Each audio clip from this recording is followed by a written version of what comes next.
All right, well, World of Warcraft Cataclysm is, a major new expansion for WoW. I mean, we're doing things that we've never attempted to do before. It should be a really exciting expansion. I think there should be more content than ever before.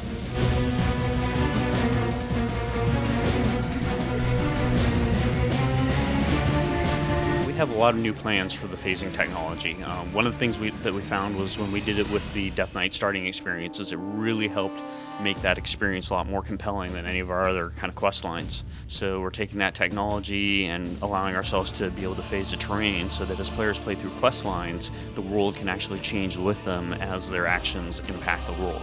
So in a lot of ways, that's like the theme of this expansion is having a more dynamic world.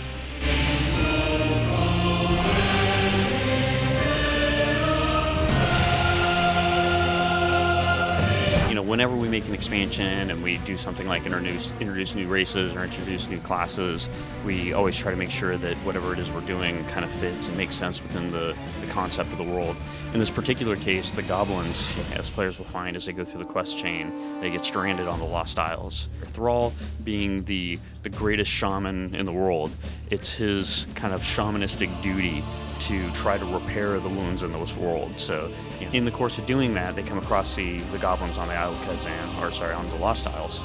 And at that point, they sort of forge a friendship as they try to fight off the natives that are there and kind of the alliance threat that shows up that was trying to stop Thrall from doing what he was doing.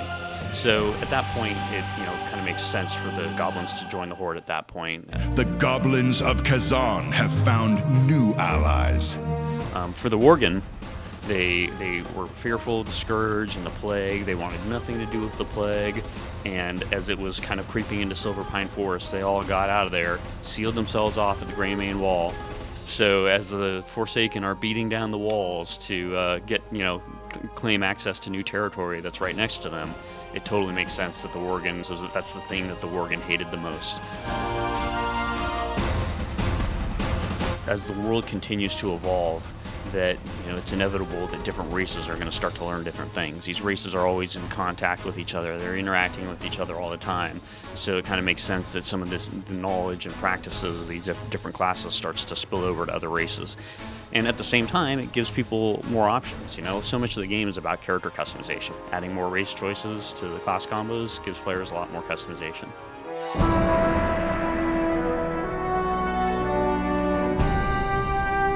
Players can expect to see the gameplay itself be improved.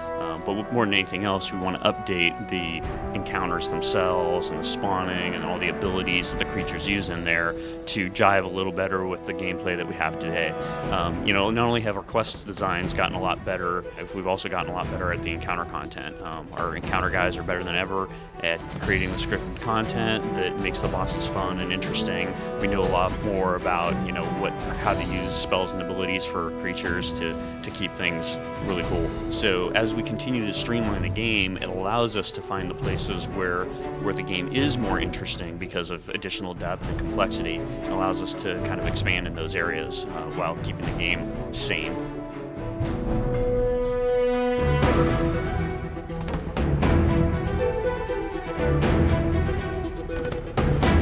So we have 5 new zones that are oriented around leveling up from level 80 to 85. We expect there to be a lot of quests to go along with it. We have a lot of different interesting environments. We have the Sunken City of Vashj'ir, which is our first ever underwater zone. We have Mount Hyjal that players kind of have known about, but never, other than going through the Caverns of Time and fighting in the Hyjal of the past, they've never really gotten a chance to see today's Hyjal. So we're opening that up. I hope that for everybody out there that remembered having good times in the past and some of the content back in Eastern Kingdoms and Kalimdor, that they'll enjoy seeing it in a fresh new perspective. Also hope that they'll enjoy a lot of the new content that we're making. I think it'll be pretty awesome. Deathwing has returned.